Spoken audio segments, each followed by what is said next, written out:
What's going on, everybody? Welcome back to the NerdyMark SuperShow. Now, I am doing the Super Show, first of all, because I was a little late in watching Great American Bash and Fighter Fest this week. My sister wanted to watch the main event of Great American Bash with me, so I ended up watching that yesterday on Friday because I didn't have time on Thursday and whatnot.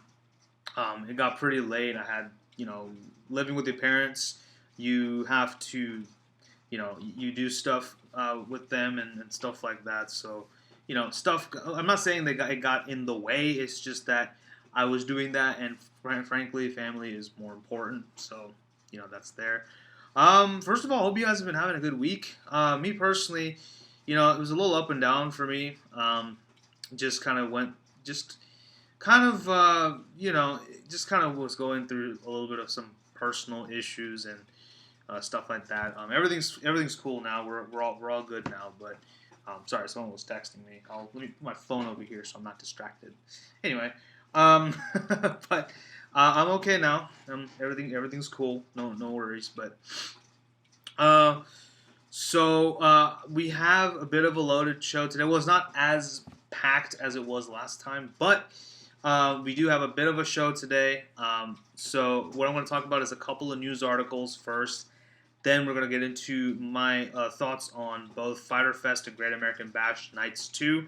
And then AEW has announced Fight for the Fallen for next week. We have 4 matches that at the time of me recording this. If they add a few more matches, I'll just put it out on Twitter or something like that and give you guys my predictions. But I am going to give my predictions for the 4 matches that have been announced for Fight for the Fallen. Now, that's kind of the agenda. So if you will, go ahead, come on and join me, if you will, on this wacky world known as wrestling.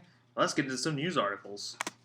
So the first news article is that Jeff Hardy is currently considering not signing another contract with WWE.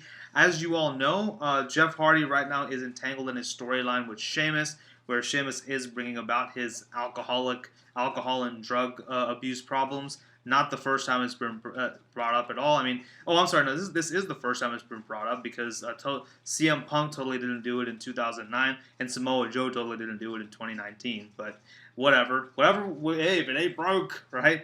I mean, I just hate it when they do that. I hate it when WWE does it. They did that with Jake the Snake Roberts at one point. They once had Paige bring up the fact that Charlotte's brother is dead. I mean, this is not the first time we've seen shit like this happen, but it doesn't get any more comfortable.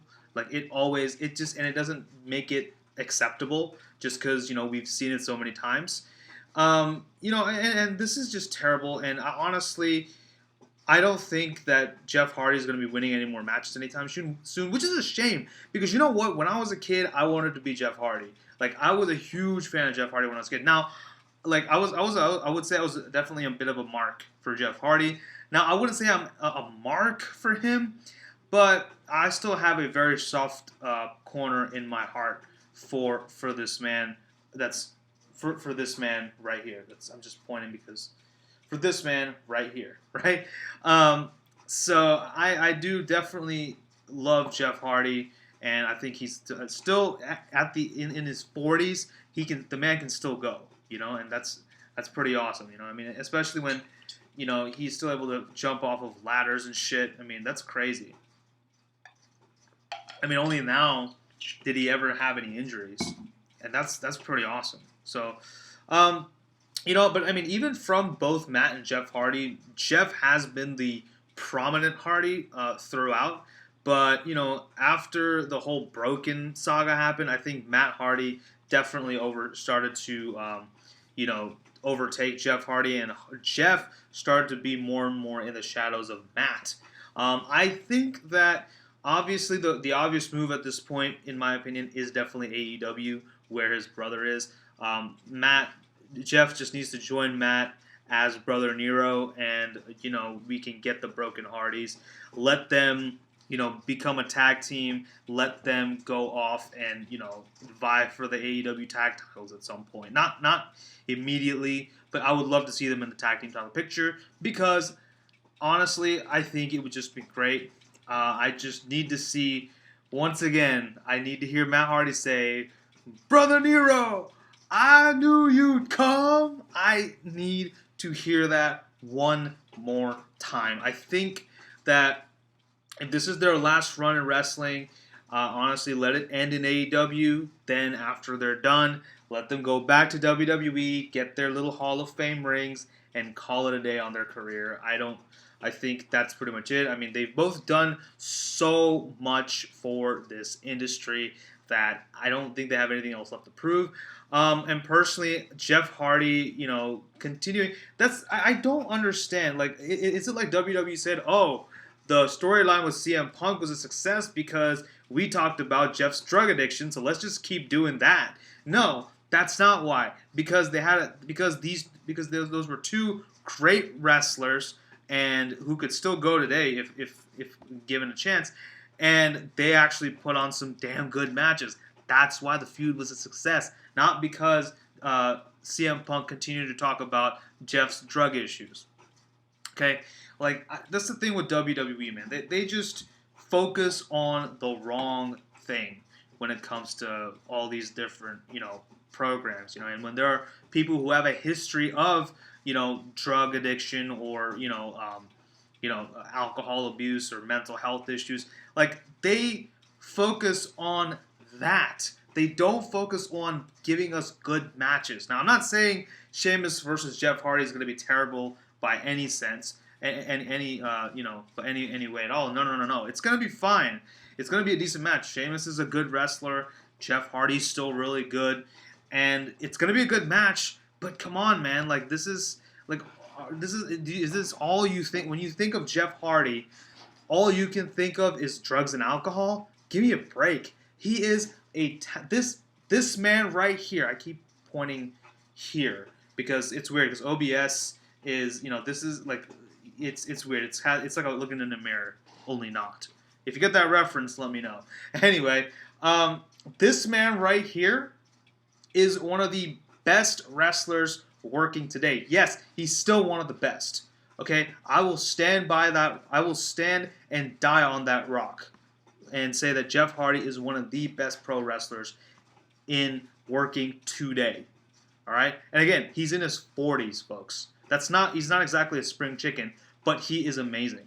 Okay, so I am just absolutely appalled at how they've been treating Jeff Hardy since this whole pandemic and since his return. Like they had this whole redemption story where they showed all these video packages of him, and how he's entered rehab and how he got better and how playing with his daughters and kind of using them as motivation to get healthy, and that's awesome.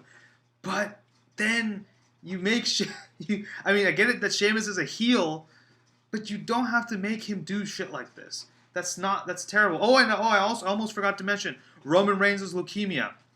When Jon Moxley was in WWE and he turned heel, he used that as a way to get heat. Like, that's terrible. Like, okay, it wasn't Moxley's fault. It was the writer's fault. But you get the point, right? This is what really pisses me off about WWE and the main roster especially. They use real life situations that people are actually going through. Oh yeah, Eddie is down there in hell. Remember that? Like they use real life situations that are actually like traumatic and that are actually traumatizing to the actual individual involved for the sake of a storyline. How do you do that? How heartless can you be? I cannot believe that they would do shit like this. Well, I can. But it's still, again, like I said in the beginning, still doesn't make it acceptable.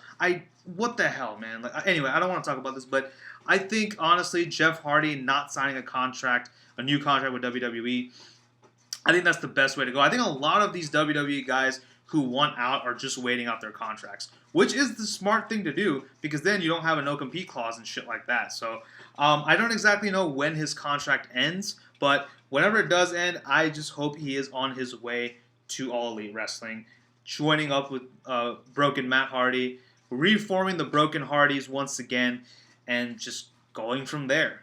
Seriously, I'm pretty sure, I wouldn't be surprised if Cody and Jeff are in negotiations as we speak, So, I mean, that would be cool. And of course, JR is there, Jericho is there, His brother obviously is there. So, there's a lot of people that could absolutely campaign for Jeff Hardy to come to AEW. And I wouldn't be surprised if Tony Khan himself was a fan of Jeff Hardy, right? So Jeff Hardy, I really hope we see him in AEW at some point. His brother Nero.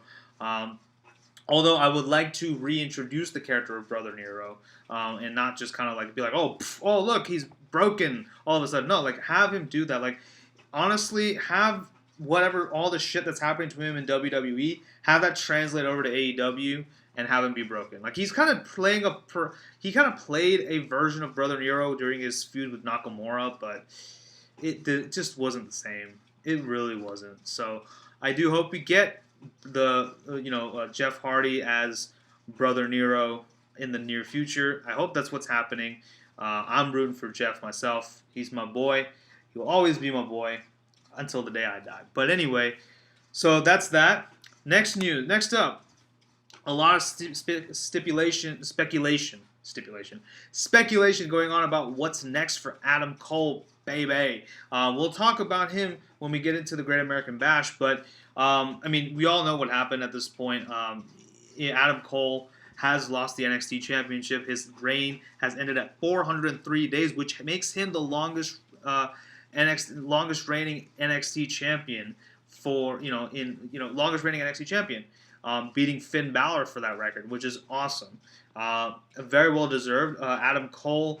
A lot of people are speculating that he's going to go to the main roster, but I do feel like he's sticking around. But Dave Meltzer apparently reported that that there were some plans for Matt Riddle, Adam Cole in the main roster, but they have kind of been shot down. So I think that Cole is sticking around in NXT for a while. There were talks of possibly a babyface run for the Undisputed Era. That would be something interesting. What I would like to see from there, I actually think that Roderick Strong needs to go and do a solo run. Like, let him be a solo star. Like, let him be let him just do his thing by himself. Like, let him remain heel and let him go and do a solo act. Cole, O'Reilly, and Fish, the three men that started it all. Let them have a good babyface run. Let them do that. If you're going to give them a babyface run, just do it with those three. I honestly think Roderick Strong being in the fold, I don't know. I just wasn't a fan of... it was cool when he turned on Pete Dunne. That was a very... that was a shocking moment for sure. But I don't know. I really didn't... I don't know how I still didn't know how to feel about that, frankly. Adam Cole has pretty much held every single title in NXT. Now, obviously, the logical step will be to go to the main roster, but I think he should stick around in NXT. I think that should be his brand. You need some NXT guys that are NXT lifers. That's why Johnny Gargano was an NXT lifer. Tommaso Ciampa was an NXT lifer. I think Cole should just stay in NXT. If he wants to go into AEW, that's fine, but I don't need too many WWE guys going to AEW. You know what I'm saying? Just the guys who are not being utilized properly. Shinsuke Nakamura. Anyway, sorry, I don't know what that was. But yeah, Cesaro. Sorry. Oh, damn, man. I don't know what's going on. Anyway, sorry, I don't know what's going on with my light here. That's weird. Anyway, so I think Adam Cole, like I said, he's done so much for the NXT Championship. I wouldn't mind seeing him get another run with the North American title. He honestly didn't hold on to it for that long. He lost it in his first defense against Ricochet.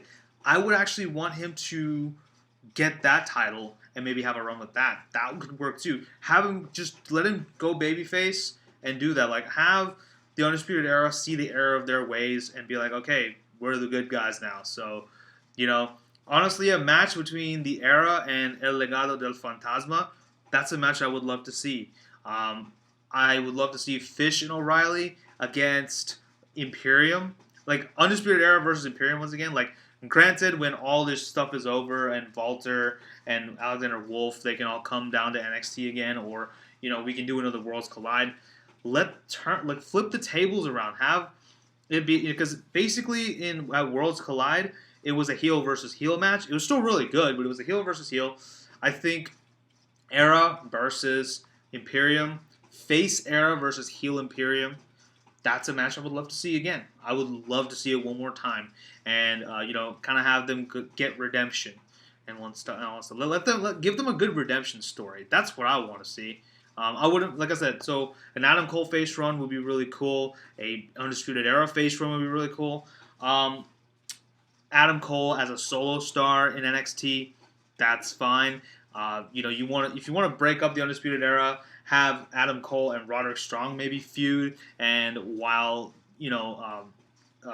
Fish and O'Reilly, provided that O'Reilly is medically cleared, of course, Fish and O'Reilly go off and go for the tag team gold once again. So that will be something very interesting. So you can do a lot with the Undisputed Era, in my opinion. So there are a lot of moving parts there. You can do so much. I don't think you should break up the era completely. Well, okay, that kind of contradicts what I said. But if you do break up the era, keep Fish and O'Reilly as a unit. Roderick Strong versus Adam Cole. I would love to see that match at some point. So yeah, but I think we talked a lot about that, and we talked a lot about the Jeff Hardy thing. But Adam Cole, whatever he does, I wish him the best. But anyway, let's move on to our reviews for both shows, and we'll start with Fyter Fest. Now, Fyter Fest did begin with the AEW Tag Team titles being defended by Kenny Omega and Adam Page versus Private Party. This was a good match. I don't know what else you want me to say. This was a really good match, and I absolutely enjoyed every bit of it. I think that it just showed, again, I think, like Adam Page, for example, he continues to be the MVP of a lot of these matches. Like, a lot of people look at Kenny Omega. Oh, excuse me.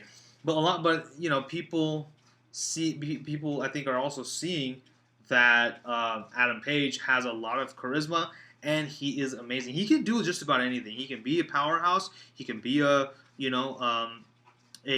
high flyer. He can do the technical stuff. He can do a little bit of everything, really. So I am very, very glad that Adam Page won this match. Adam Page and Kenny won this match. Although, at some point, I definitely think we need to see Private Party in the tag team title picture. But I think this was, this was really cool because, and then I didn't really take any notes, even though I said I would. I'm sorry, but I didn't take notes. I'm gonna say it was great. I liked it. It wasn't like a match of the night thing for me, but it was good. It was a fine match, and I think that the right people won. I don't think Private Party are ready yet to take the titles off of Hangman and Kenny. Personally, I think it should be either the Bucks or the Best Friends. Whatever, it doesn't matter. I just need Page and Omega to feud at some point. I would love for it to be for the North American title someday. Maybe, you know what? Kenny versus Cody versus Page. That absolutely needs to happen. I would love to see that. Anyway, but this was good. I like some good high flying action as always and whatnot. So yeah, I mean it was really good. What else do you want me to say, man? I mean it was really good. It was just it was good. I again didn't take notes, so maybe that's why I'm a little unprepared. Sorry, but yeah, I want to go ahead and move on. Let's move on to Lance Archer versus Joey Janela.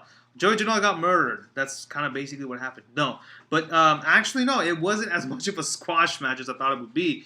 But I think that Archer is a good Janela was a good first opponent for Lance Archer. Oh yeah, by the way, I forgot to mention, Joey Janela came by himself. There was no Sonny Kiss. That's because Sonny Kiss got his ass kicked by Lance Archer. He actually carried Kiss's prone body and kind of just dropped him into the ring, which kind of led to a distraction. But Janela did get a lot of good shots in and a lot of hope spots, but finally he did fall to the blackout on the outside to a table, and finally Archer wins. I think, like I said, good first opponent since losing his match for the TNT title. So I hope definitely he goes back into winning ways and eventually does take the title off of Cody at some point. So Yeah, I mean, I this was a fine match, and like I said, I think this is just more to progress the character of Lance Archer more than anything. Although I don't know why they got to use my boy Joey Janela, whatever. But yeah, it was still good. Then we move on, and we have a major announcement by Taz, who comes out obviously with Brian Cage. He has his towel, and he has a big is it a burlap sack? I think a big black sack filled with something, and he goes up and he talks about Brian Cage, puts over Moxley in their match at Fight for the Fallen, which by the way is going to raise money for COVID-19 relief, which is awesome. Last year they did it for victims of gun violence. Now they're doing it for COVID-19 victims. Amazing stuff. This is what a company should do, Vince. Anyways, so yeah, and just how you see all these cases, and you have this freaking guy telling me that COVID-19 isn't real. Come on, man. Like, come on. How stupid can you be? Anyways, moving on. Taz reaches into that sack and pulls out the old school FTW championship. This was a championship coined by Taz himself, and he gives it, and he says this title is for the baddest son of a bitch out there, and that man is Brian Cage, and he awards him the FTW championship. So he says you are not going into Fight for the Fallen without a title. So that's interesting, and they have officially made it a belt now. They have made it like an official belt that will be defended in AEW. I don't know how I feel about that, frankly. I think it's if they're gonna make it like like the $1 million belt that Ted DiBiase had, that's cool, that's fine. But I don't know, man. I don't know how I feel about it actually being defended out there. I really don't. I mean, honestly, having a women's title, a tag team title, a main title, and a mid card title is fine. I don't need. I don't know. What is this? What is this gonna do? I don't understand it. I mean, it's fine. It's cool. It's nostalgic. That's great. However, I don't really understand why we need it at this point. Whatever. I think it's more of a prop than anything. I hope it's more of a prop than anything. I don't really know if it should be actually defended, because I don't know what to say, man. But yeah, I mean, but it's cool. It is what it is. I do hope that, but the match between Mox and Cage should be a damn good one. Then we move on to the huge 8-man tag match. FTR, the Young Bucks, taking on the Butcher, then the Blade, and the Lucha Bros. I was going to say the Candlestick Maker, but they had the Lucha Bros there with them. So the heels appear in the hijacked truck of FTR's, which was pretty cool. And this was an absolute, in the words of JR, this was an absolute slobber knocker of a match, and all 8 men absolutely delivered. Even Butcher and Blade, I give them a lot of shit, but I'm not gonna lie, these guys absolutely delivered here. The real MVPs of this match are absolutely Lucha Bros. And it's good to see. Sorry, my mustache is itching. It's good to see. It's just really good to see the Lucha Bros back on AEW television. I'm just looking forward at some point to see Pac return. I mean, they could honestly just fly out a charter plane. Well, you know what? No. Just let this pandemic be over and then let him come back. I mean, honestly, I love Pac to death, but I don't want him to get sick. But yeah, I mean, there is a little bit of miscommunication in this match between FTR and the Bucks, where and they're able to function together for the most part as a team until there is that malfunction. Finally, because that is what cost them the match, because Matt accidentally super kicks Hardwood off the apron, and the Lucha Bros made the pin, rolled up Matt to win the match, and they still keep the truck, so that kind of sucks. So looks like FTR is going to be spending a lot of money on Uber for the next few days, and Lyft or whatever and all that shit. So, yeah, sorry, right? But fantastic match. The action in this match was unbelievable, and please go watch it. Do yourself a favor. If you don't want to watch Fyter Fest, just watch this match. It was really, really good. I think this is probably the best match on the card this night. Then we had Nyla Rose in action. She basically was in a handicap match, with Kenzie Page and Kylan King, in a 2-on-1 handicap match, which Nyla Rose won. You don't really need to know much about that. What the announcement was is that she got on a microphone. She says that all the great people here seem to have managers. All the people with titles have managers. Cody has a title. He's got Arn Anderson. And now, of course, Taz has got the Brian Cage has got Taz, and now he's been awarded a title. So I'm going to go and get myself a manager. So she's like, I'm not going to tell you who it is yet, but you will find out soon enough. Interesting. So, I mean, it sounds kind of lame when I put it that way, but always seeing some people, always like the surprise of someone new is always a cool thing. I wouldn't mind seeing someone like Awesome Kong being like a manager, quote unquote. I mean, I think that they would also make a really good tag team. Although the thing is, I want to see Awesome Kong actually wrestle, so I don't know if I want her as a manager per se. There's a lot going on with Allie and QT Marshall. I would not mind Allie turning heel again on QT and then siding with Nyla Rose. Although I don't think a feud between Rose and QT Marshall is warranted, but I don't know. Or you just break up the natural nightmares and you have, Allie managing both QT Marshall and Nyla Rose. That would be cool. I'd like to see that. I think Britt Baker could do it, but I also want to see Britt wrestle, so I don't know if I want to see that. Or Vicky Guerrero could be a manager. That could be interesting. I wouldn't mind even someone like Paul Ellering. He doesn't have a contract with WWE anymore, so I would love to see him, be her manager. I mean, that's pretty much a long shot, but those are some managers that I could see. So that would be pretty cool. I know what I said about not having too many WWE guys come to AEW, but this is a manager. This is fine. I'm okay with it. Hey, Taz is a former WWE guy, and now he's in AEW, which is awesome, right? So with that, let's move on. We had SCU versus the Dark Order, and boom, boom, Colt Cabana.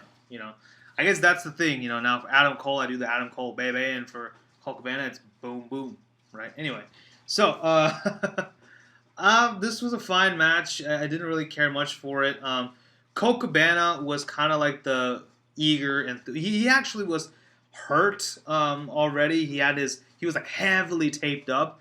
Obviously, SCU are a little bit wary of attacking Colt Cabana because he actually had been on their side when fighting off the Dark Order in the beginning, but now he's switched over to the Dark Order, and he's working with them. So obviously they're a little bit pissed off, and there's a really great moment where towards the end of the match, Christopher Daniels is about to pin, I believe, Stu Grayson, and Colt Cabana breaks it up, and he's like, "Why'd you do that?" Or was it Frankie? I think it was Frankie. And he's like, "Why'd you do that, man?" And Colt's like, "I'm sorry, I had to." But afterwards, I believe it was Stu Grayson.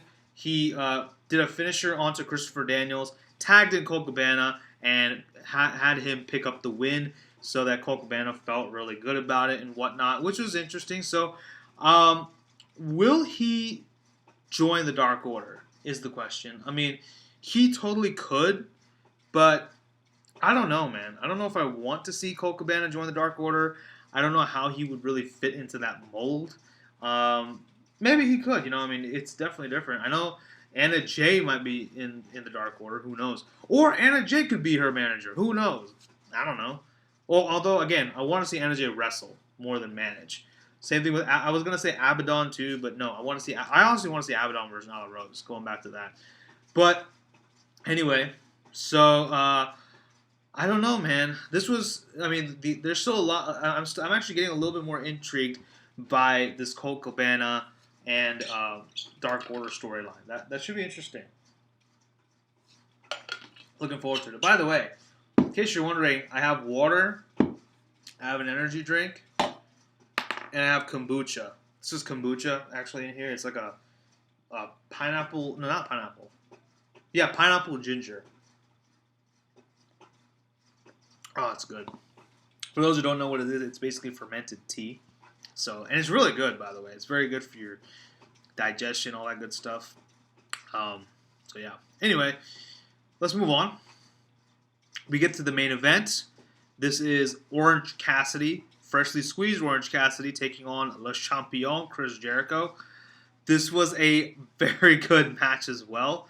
I think it was just great. Like, honestly, Orange Cassidy, he was like he honestly tried a lot in this match. He absolutely tried, and definitely looked amazing in this whole thing. Jericho put him over so well in this whole match. A lot of good spots here.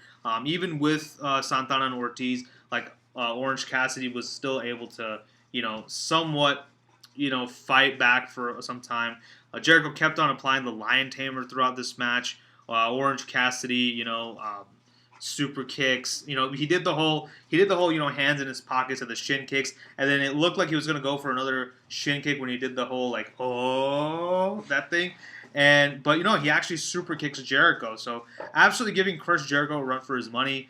Jericho was no pushover in this match either. He did an amazing job. But finally, Jericho does put away Orange Cassidy with the Judas Effect, which I think makes sense because, yeah, Jericho lost the AEW Championship, but that doesn't mean he needs to lose all the time. I think you should give him some wins too. So I think this was great. This was still a really good match. They still got a lot of comedy out of it, which was fine. This absolutely did a great job of showcasing Orange Cassidy's abilities. Oh, excuse me, sorry, that kombucha. But this did a great job of showcasing his abilities as a top tier athlete. Again, if you had any doubts about Orange Cassidy's capabilities, watch this match. I guarantee you will not be disappointed. So, with that being said, I think that AEW's Fyter Fest Night 2 was a solid affair as well. Some of my favorite matches absolutely were the main event, Jericho versus Cassidy, and FTR and the Bucks versus Butcher, Baker, and Candlestick Maker. Okay, Butcher and the Blade and the Lucha Bros. So, yeah, those were my favorite matches. As far as rating, I'm giving Fyter Fest Night 2 a thumbs up. So, that's Fyter Fest taken care of. Now let's move on to the Great American Bash.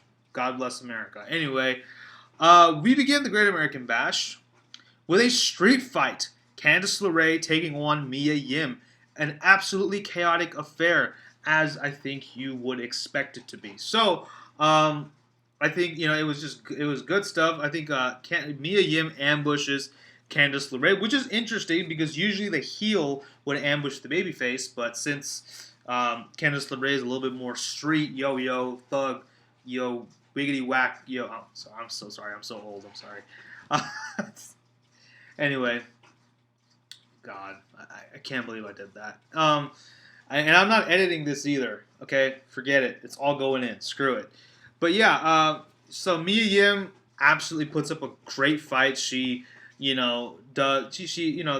fight on the outside. They, at one point they're at the table with all like the snacks and shit, and Candice LeRae is just like throwing like the chips and bananas and all that, anything and everything at Mia Yim, but that's to no avail because Mia Yim absolutely brutalizes Candice LeRae.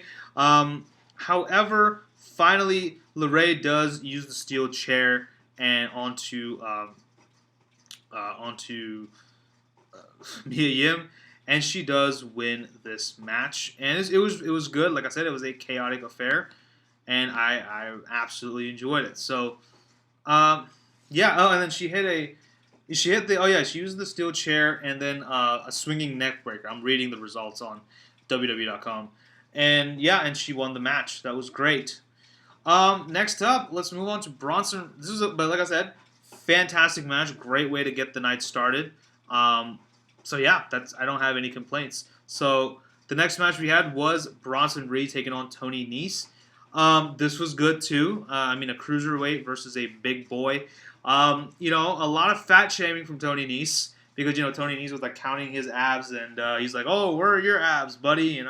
And stuff like that. I take a little offense because I don't have a 6-pack like a beautiful, lovely 8-pack like Tony Nese. I wish I did, but some of us are not as blessed as you, Tony. You should realize that. Anyway, I get it. Tony Nese is a heel. Just stop, okay? Just shut up. I know. I'm being anal about it. I'm just being stupid. Anyway, but this was absolutely fantastic. I think it was mostly the Auszilla, hitting a top rope splash and finally winning the match against Tony Nese. I honestly, Bronson Reed is quickly becoming a rising star, and very rightfully so. I think he's absolutely fantastic in the ring, and he does a really good job, with his matches. He gave Karrion Kross a run for his money in his match. Of course, Kross won that, which obviously, as he should have. But it was really good.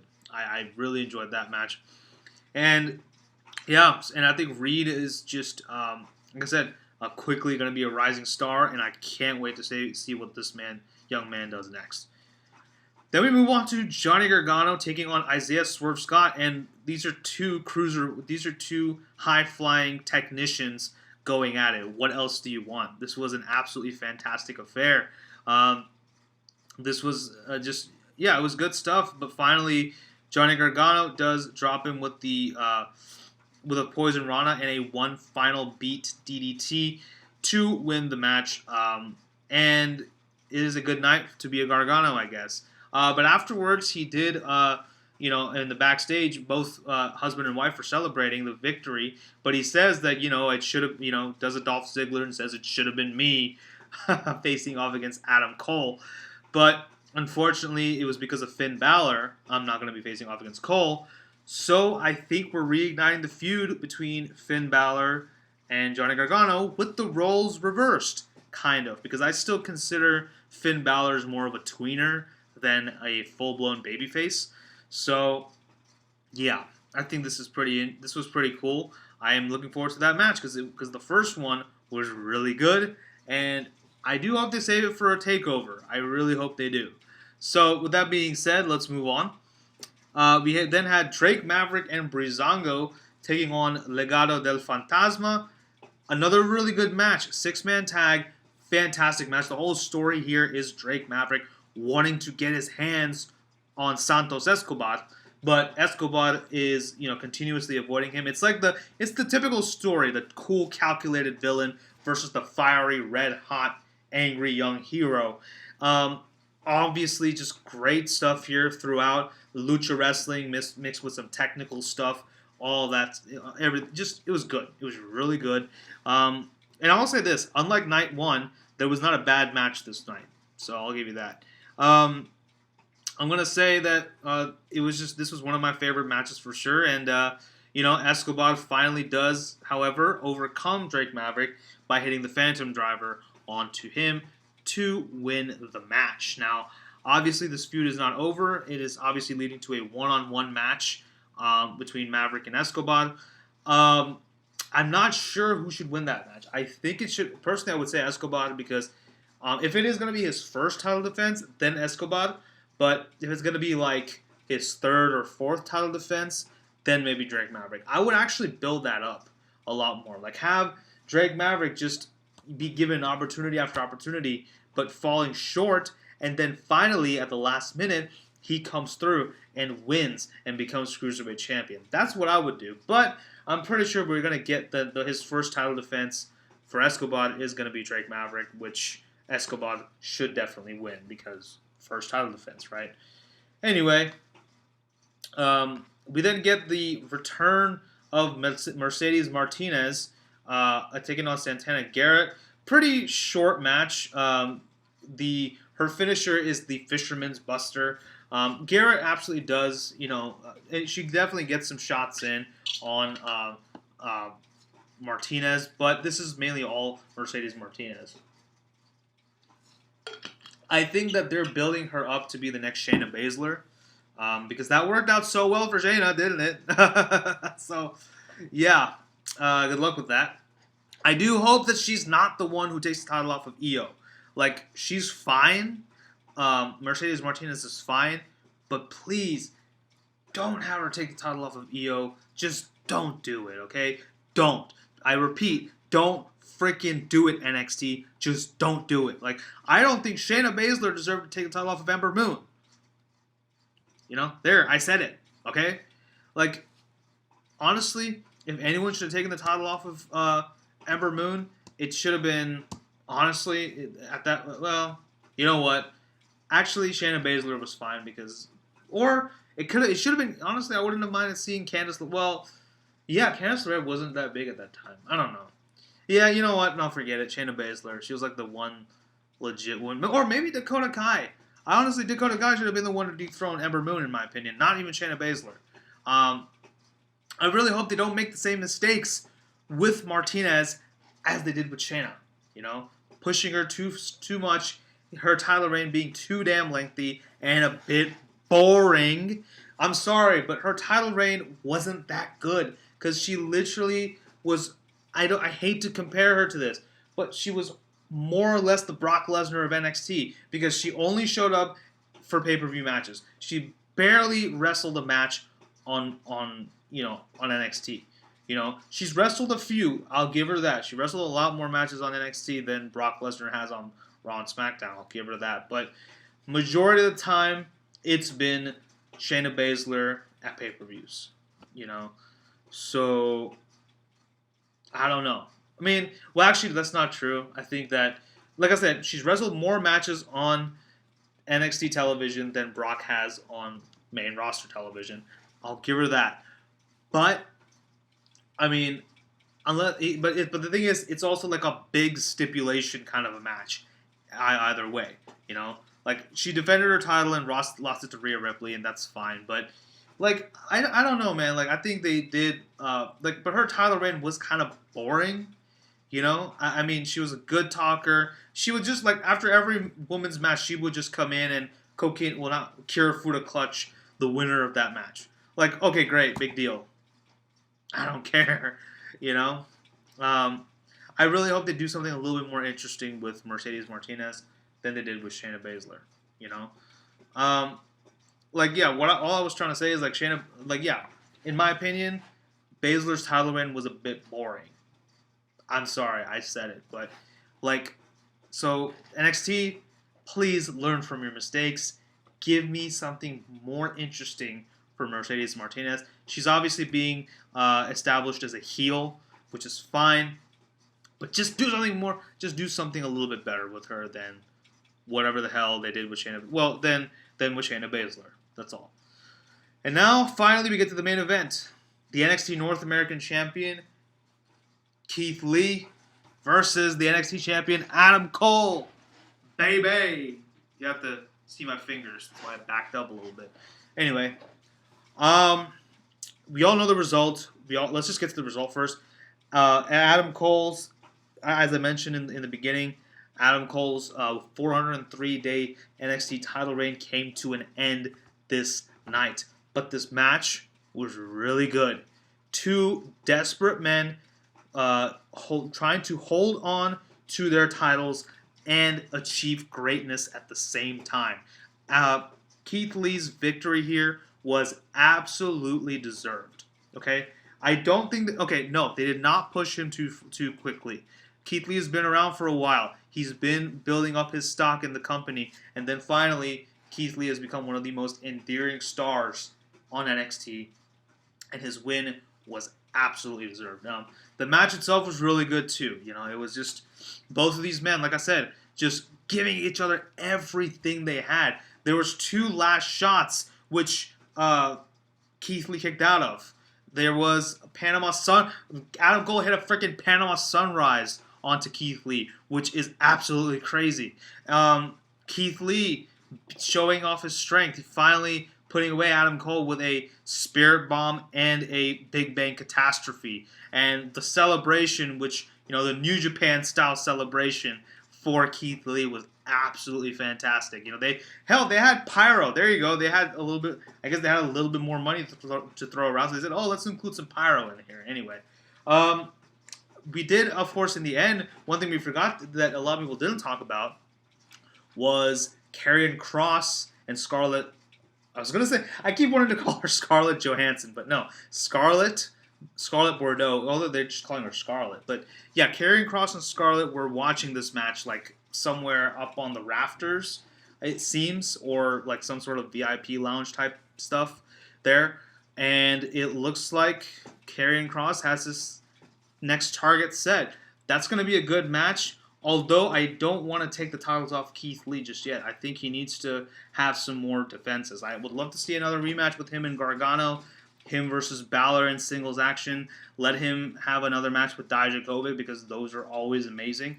Let him have another match with. I would love to see Keith Lee versus Cameron Grimes again. Give me Keith Lee versus. I don't care. Keith Lee versus Dexter Lumis. Give me that match. We can't. Well, Velveteen Dream not so much because I don't want to get into that. Honestly, Keith Lee versus Timothy Thatcher. That will be a great match. Keith, just let him be a fighting champion. That's what I'm saying. I want Keith Lee to be a fighting champion. Is all. Okay? But absolutely great show for NXT. I'm going to take a risk here because I didn't think there was a terrible match on this show. I'm going to say I enjoyed Great American Bash a little bit more than Fyter Fest this week. My favorite matches absolutely were the main event, and I would say even the street fight was really good in this. Well, no, I'm not gonna give it the street fight. I want to say the main event, which was great, as well as the 6-man tag match. I think that was definitely a dark horse at this night, and it was really good. As was Gargano versus Scott, but I'm gonna go ahead and I'm only gonna pick. I only want to pick 2 matches per show, so. If I'm going to pick 2 matches per show, those 2 for absolutely. But at the end of the day, since I didn't think that there was a terrible match, and honestly that ending was amazing, I'm going to say NXT's Great American Bash Night 2 gets 2 thumbs ups. I know, you freaking NXT Mark.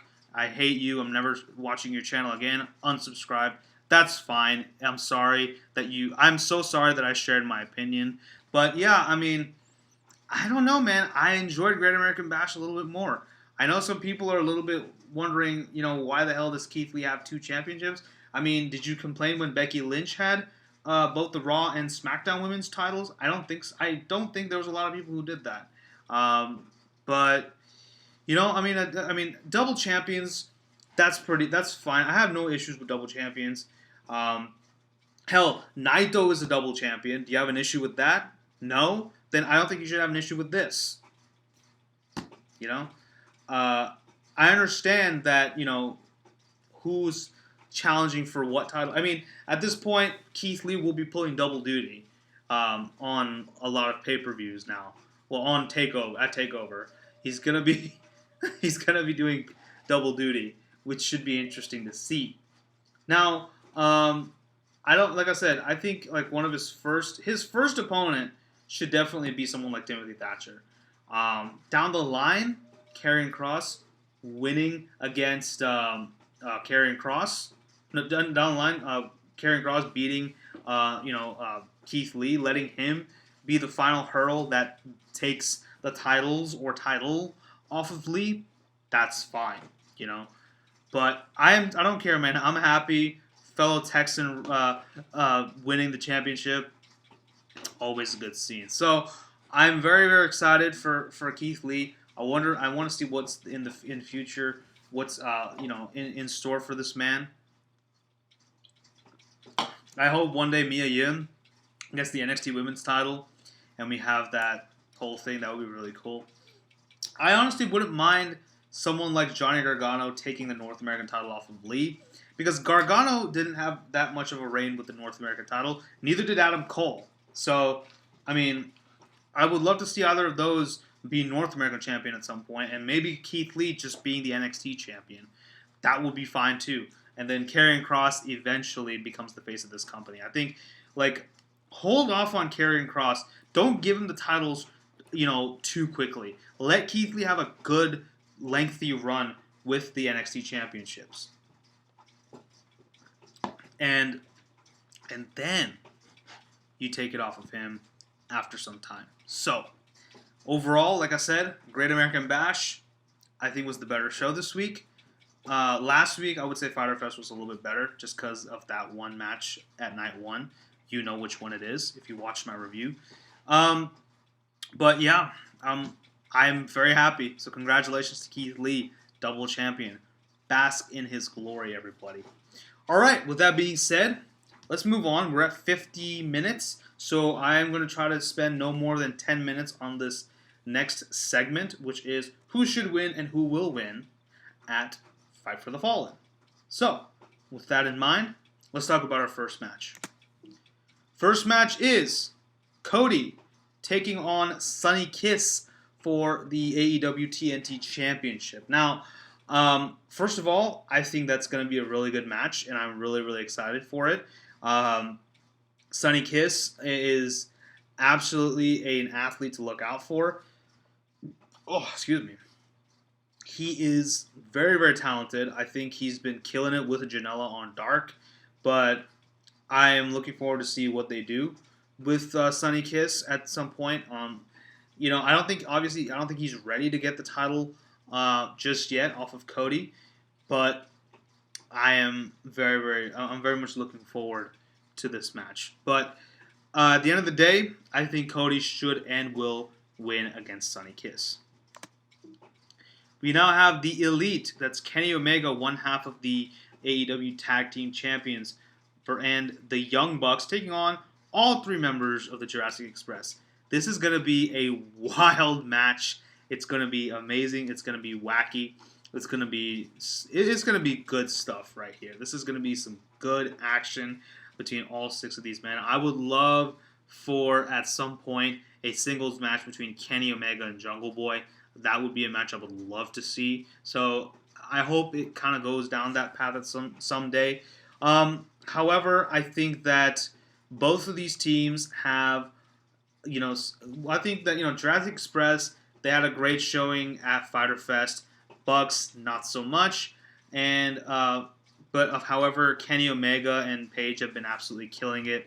So I'm on a bit of a, this is a little bit harder for me, but I'm going to say, just for the sake of it, I think, honestly, at this point, I think Jurassic Express should win. That way they can say, hey, we beat one. And I think, honestly, one of these, either Luchasaurus or I think Jungle Boy should pin Kenny to win this match.